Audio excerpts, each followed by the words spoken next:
It's no secret. Teachers feel overworked and burned out. There's never been a harder time to become a teacher. So what are some solutions to this problem? For the short term, they deserve a higher salary and a higher pay. And the long term. One of the things we're really focusing on is really empowering the school leaders. And on this, the 80th anniversary of the attack on Pearl Harbor, we're digging into the KGW vault. We have witnessed and gone in severe bombing of Pearl Harbor. And remembering how a college football team from Oregon got called into action in Honolulu. Plus, when we asked you to send us photos of your strange holiday decor, we weren't sure what to expect. But man, did you sure deliver the weird. Here's the story. Bam! There it is. Look at it. If we can't unsee that, frankly, neither can you. Okay, last night we asked for your weirdest holiday decor. Like creepy nutcrackers or like weirdly old kind of demonic Santas that you love, but guests are kind of confused or scared by. Like you have to explain it, And Marie sent us this orange Santa head thing. And she wrote, this year, my husband Mike insisted that this guy take center stage on our mantle. Amazing, amazing. Okay, we love it. We love how it looks in general, and we also love how it's next to like very normal looking stockings and nutcrackers with a little hat on. Marie, you and Mike sound awesome. This is exactly what we were looking for. We hope you enjoy your very weird Christmas. A friend on Instagram actually just messaged me and she said, it's the 3 teeth that really do it for me. People are loving it. We love it. Thank you guys so much. I'm Maggie Vespa. Welcome to The Story, where our viewers are even weirder than we thought, and we're thrilled. We have another very strange heavy hitter later on in the show. Someone tweeted at me, and I nearly died. Cause of death, those tweets. As you can see, this is the show where we do want to hear from you. So email thestory@kgw.com or tag us on social media with that hashtag, TheStoryKGW. Our team is watching for your feedback, your questions, your comments, and your decor. The weirder, the better. So that being said, let's get started with our big story. All right, so this week we are focusing on school staffing shortages that are putting a major strain on teachers and districts, not only here in Oregon, but across the country. Last night, we looked at how we got here and why the pandemic isn't, experts say, the only factor contributing to teacher burnout. You can check out that story right now on our YouTube page. But tonight, let's talk about solutions and what can be done to hopefully give teachers some relief. Christine Pitawanich has that story. It's clear teachers are under a lot of stress and pressure. That was true before the pandemic, but it's been made worse. School districts are severely understaffed, teachers are burning out, and the situation isn't sustainable. So where do we go from here? I spoke to people in the education world about both short-term and long-term solutions. And finding ways that we can continue to coach and support teachers is the goal. Nicole Butler-Hooten, a teacher of more than 15 years in Eugene and Oregon's 2021 Teacher of the Year, has been on a special assignment. We're going out and supporting teachers who are new to the profession within the first 3 years, or new to our district, or our teachers of color, and really setting in a goal. We're using Coaching for Equity as a tool so that we can really coach up our teachers so that they feel supported and valued. She's a mentor to more than a dozen new teachers. Our hope would be that we will retain these teachers. Attracting and retaining educators, an important piece of the puzzle. Anthony Rosiles with the Teacher Standards and Practices Commission says 40 to 50% of teachers leave the profession within 3 to 5 years. The rate is even higher for teachers of color. So we're trying to think about how we train our administrators to be able to support their educators within the schools. We're trying to think about non-traditional pathways to licensure. The legislature has provided a little bit more money for the state's Educator Advancement Council to help support Grow Your Own programs. The Grow Your Own programs really help with retention in a couple ways. It gets people licensed, it provides them career paths, professional development. It plays nicely because these are already people in our system. So that's Steve Nelson with Salem-Keizer Public Schools. I'm the Director of Strategic Initiatives for Human Resources, the former Director of Recruitment and Staffing. When he was the Director of Recruitment and Staffing, a lot of his time was spent developing the district's Grow Your Own program, an initiative some districts have in place. So they might be students in your system, they might be employees in your system, and you provide them opportunities for professional growth. One of the people who went through the program, Jessica Zamaron. I am a bilingual first and second grade teacher at Sweegle Elementary, which is where she went to school too. I wanted to be a teacher ever since I was in first grade. I had a wonderful first grade teacher here at Sweegle, and I felt like I kind of saw me in her, her being a Hispanic teacher. Zamaron got her chance to pursue her dream in high school. From the teacher cadet program, I was able to get a scholarship, so that helped me go through college. She had a mentor, and as a first-generation college student, got help navigating the complex process of becoming a teacher. I think it's great for representation. It's great for mentorship. It's Grow Your Own programs like the one at Salem-Keizer that education officials say will help teacher and staff recruitment in the long run. Oregon Education Association President Reed Scott Schwalbach says in addition to those programs, she has a few ideas of her own. Reducing the financial barriers that exist so that people can get into education prep programs and graduate without crushing loads of debt. Increasing the supports for our BIPOC educators so that when they graduate and come into our school systems, they don't feel isolated and alone. Butler Hooten, who is a Siletz and Apache tribal member herself, is also passionate about supporting diverse teachers through mentorship and affinity groups. She's also passionate about compensation for all teachers. Teachers deserve higher compensation for the work that they do every single day in and out of the classrooms. That includes substitutes. For now, there is a Band-Aid, though. The Teacher Standards and Practices Commission's emergency substitute license eliminated the requirement of a bachelor's degree, though it does require district sponsorship and oversight. I can say as of right before Thanksgiving, we had 524 people who had applied for that emergency teaching license. But Rosiles says it'll take time to go through the applications and get those subs into classrooms. Okay, Christine Pitawanich joining us now. So Christine, you mentioned a lot of potential solutions there and some of them long term. Anything else that we can do, right now, basically? Well, Maggie, the president of the Oregon Education Association says hands down, teachers just need more time to prepare. So that might look like cutting down on the number of meetings, staff meetings that they have to attend. Another thing is that districts can just ask their teachers, ask their staff members for creative solutions and then implement them. So not only would those solutions potentially solve some of the issues that teachers and staff members are seeing, but it would go a long way in helping them feel truly valued. Yeah, and that's obviously important to any employee, but that's a lot of what we've been hearing and what you've been hearing is that teachers just really feel undervalued. Yeah, and agreed. We've heard that for quite some time from numerous educators who say, yeah, it comes down to pay for the work that they do day in and day out. In fact, just yesterday, I received an email from a viewer. In the body of that email, it just had a bunch of money signs as a fix to the teacher shortage. Yeah, you talked about that email in our morning meeting, and it definitely spoke volumes. So Christine Pitawanich with night 2 of this coverage. Thank you so much. So again, we aired part 1 of Christine's look into the teacher burnout last night, and a lot of you had a lot of thoughts. So Robert emailed us and wrote, when we pay a football coach $8 million a year and teachers get $30 an hour, what are our priorities?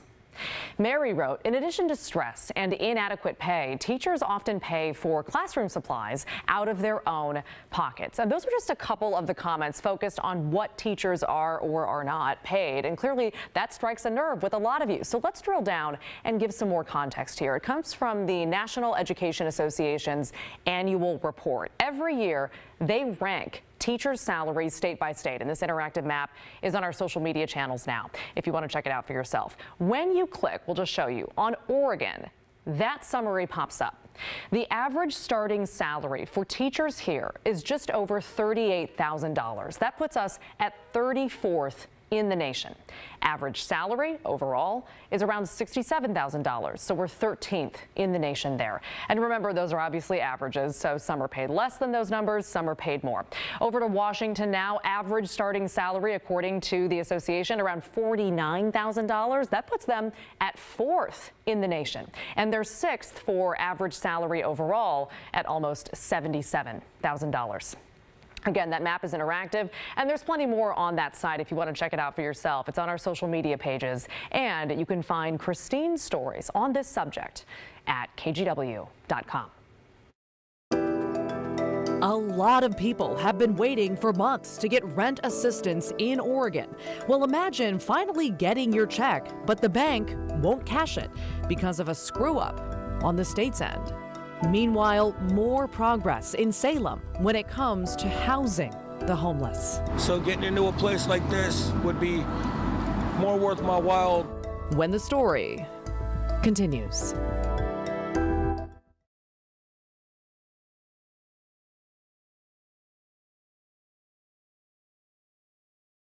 Welcome back. Keep sending in those questions and comments to the story at kgw.com or use that hashtag #TheStoryKGW on Twitter. Really quick, this week's Hey Help campaign is the KGW Great Toy Drive. It's so easy to give this year. If you make a cash donation, you can make a cash donation rather by holding your phone's camera up to the QR code. It'll take you to the donation page, super simple. Or you can just go to kgw.com/toy drive. You can also drop off a toy at any IQ credit union, any Fred Meyer or local Toyota dealership. I have ADD, ADHD, bipolar, and borderline schizophrenic. On top of that, I got ammonia in my lungs, and I also got cancer in my chest surrounding my heart. So getting into a place like this would be more worth my while. That's James Bournes there. He is homeless and living in Salem. And tonight, he's glad, he says, to see his city making progress in addressing the housing crisis. Now, we do want to know, we talk a lot about what the city of Portland is doing to address homelessness. So tonight, let's talk about Salem. And more bluntly, let's talk solutions. Love that stinger. This is a former Super 8 motel. A local nonprofit in Salem, it's called Arches, bought it for about $6 million. And they've already renovated that motel's first floor. You're looking at those rooms right now. They'll start moving people into those rooms pretty much immediately. And they're going to prioritize people experiencing homelessness because they lost homes to wildfires. By spring, this place should hold about 100 people. All right, so that in mind, let's take a step back and recap just how needed this is, like how dire the housing crisis in Salem really is. City officials estimate there are about 1,100 people experiencing homelessness in Marion and Polk counties. As of this summer, that same area had about 400 shelter beds. Officials knew that was nowhere near enough, so they told us they had a plan to open roughly 770 more beds by 2022. That's a big feat. And they told us this as we filmed camps getting cleared from Salem's parks and the sides of highways. COVID-era protections, basically, that allowed those camps to form and remain were stripped away over the summer, and this is pretty much what happened. But repeatedly, people living on the streets told us they had nowhere to go. Like, their camps are being cleared, but where are they going to go? They, too, knew there were not enough shelter beds. And even if they got one, it can take years to get an affordable housing unit in this area. So now we have that motel opening as a shelter, right? Well, one question, where are we in that goal of adding 770 beds by the end of the year? Well, tonight, city and state officials who were at that motel couldn't tell us exactly, and that includes Governor Kate Brown. She was there, and granted, we would not expect her to know the details of Salem's shelter bed count because, but it is irrelevant whether or not we would, because today she reportedly refused to take questions from reporters. That being said, keep in mind, this shelter will add, again, 100 beds toward that 770 bed goal. Let's keep going, though. Back in July, we also covered the opening of this new Union Gospel Mission men's shelter. That one added 140 beds. So now we're at about 240. We also recently showed you this sanctioned homeless village. It's called Church at the Park. That holds about 65 people. So now we're at roughly 300 new beds that are already open or will be open by spring, when the rest of that motel is set to accept people.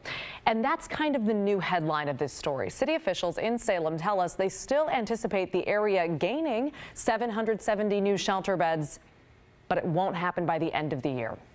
Instead, we're told it'll likely be by spring or summer at the latest. We'll, of course, keep you posted. And we are happy to report on that progress in Salem, because kind of on the flip side, when it comes to Oregon's housing crisis, an already frustrating problem just got even more frustrating. Here's the headline. Hundreds of Oregonians finally got their rent assistance checks, but the checks may not go through. Let that sink in for a minute. Okay, so for months now, we'll back up here. We've talked about how amid massive financial hardships caused by the pandemic, record numbers of Oregonians have applied for rent assistance. So many that the state is overwhelmed. Okay, the need is so huge that Governor Kate Brown says Oregon got $298 million in rent assistance from the feds. And last week, that $298 million ran out. That money is all gone. She called a special session for lawmakers next week to set aside millions in state funds and enact new protections to keep renters housed while they wait for their checks. Case in point, last week, father of three, Musanda Mwango, told our Art Edwards he was approved for rent assistance back in June, but you haven't seen a dime. I haven't seen a dime, no. My landlord has not received anything. I have a good relationship with my landlord, but at the same time, how much can anybody take it? This is still something that has a mortgage on it. This is a property that they still have to pay their end. Again, that was last week. I reached out to Mwango today.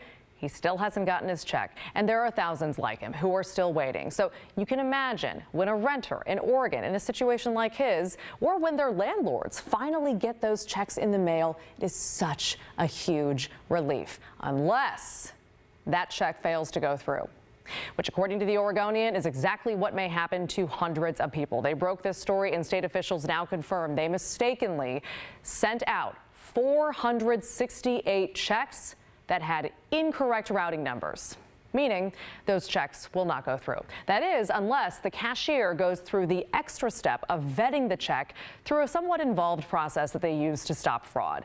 So it could go through, it just needs some more effort, basically. Tonight, officials say 198 of those checks have been cashed, presumably with cashiers that went through those extra steps. 270 checks have not been cashed. And the state says they're working to track down all the affected landlords and all the tenants who got those bad checks, and either give them instructions on how to cash the bad checks or issue them new ones. Granted, we don't know how long it'll take to get those new checks sent out. But in the meantime, Portland-based property owner Carl Benda told the Oregonian our quote of the day, and that is, "It's just the latest in a litany of snafus." Let's hope that litany ends soon. All right, still ahead here on the story, we have a story about Pearl Harbor that you might not have heard before. It involves an Oregon college football team who just so happened to be in Hawaii when the attack happened 80 years ago today. That's next on the story.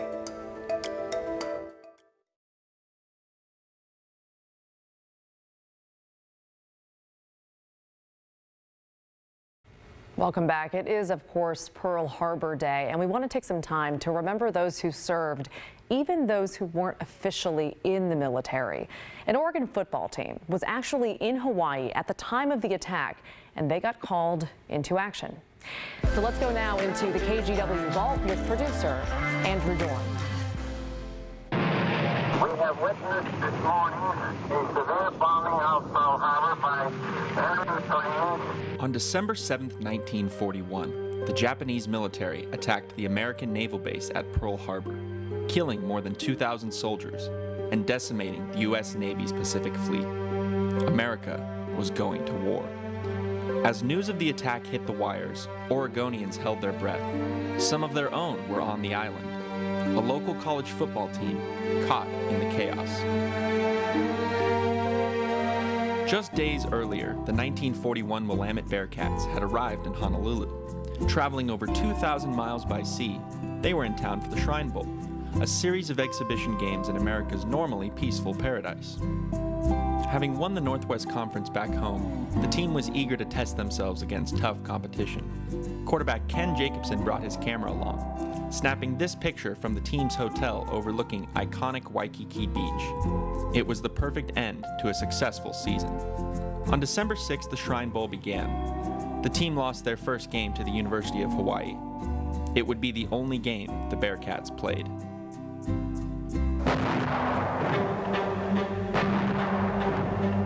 The next morning, confusion. Something had happened. Rumors of an attack at the nearby naval base. Within hours, martial law was declared. The football teams, players, and staff were called into action. A military car came by, and there was an officer in the car and stuck his head out the window and said, "Have you men been mobilized yet?" And they said, "No." And he said, "Well, you are now." Author Bill McWilliams, an Air Force veteran, wrote a book on the Bearcats' trip to Hawaii, Scrimmage for War. In the days after the attack, leaders feared a land invasion could be coming. The Willamette football team and others were armed and placed on guard. They were handed wartime duties that had them occupied right up until the time they got on board the ship to come home. They were having to dig, lay barbed wire and dig firing positions. It would be nearly 2 weeks before it was safe to evacuate the team. With only a few hours' notice, they were scrambled to the SS Coolidge for the journey home. Overcrowded and filled with wounded soldiers, the team did what they could to help, supporting medical staff and preparing lifeboats in the event they needed to abandon ship. On Christmas Day, 1941, the team arrived in San Francisco, their Hawaiian nightmare finally over. Many would go on to serve in the war, but none would forget December 7th, the day they defended their country on the sandy beaches of Waikiki.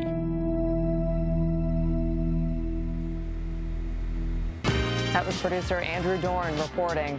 Keep sending in your questions and your comments to the story at kgw.com. We're going to finish the show next. Why not, right? Let's keep it going. Finally, weird holiday decor part 2. After we asked to see your weird holiday items last night, Kristen tweeted, "Jack, the 12-foot skeleton, all dressed up for Christmas and helping with the lights." I replied with a very normal and very chill sentiment. Still waiting on Jack's call, by the way, to co-anchor. I think he'd be great. And then Kristen came back swinging. This is a two-parter. She tweeted, "He's got a few friends, too." Skeletons dressed up for the holidays is amazing. It's amazing. We love it. Also, by the way, I assume that your family can't eat dinner at that table anymore because Jack's friends are hogging it, which makes this 1,000 times better. Like, that's their table now, okay? You guys can eat over a sink or something because that's their table. Love it. We love Jack. We love his friends. We love the weirdness. This is just fantastic. Happy holidays, everybody. Keep sending in your questions and your comments, your weirdness too. Keep the holiday decor coming. We love it. You can email thestory@kgw.com, or you can post with that hashtag like Kristen did, thestoryKGW. That does it for this show. The news at 6:30 with Laurel Porter starts now. This is KGW News at 6:30. First tonight, Portland police are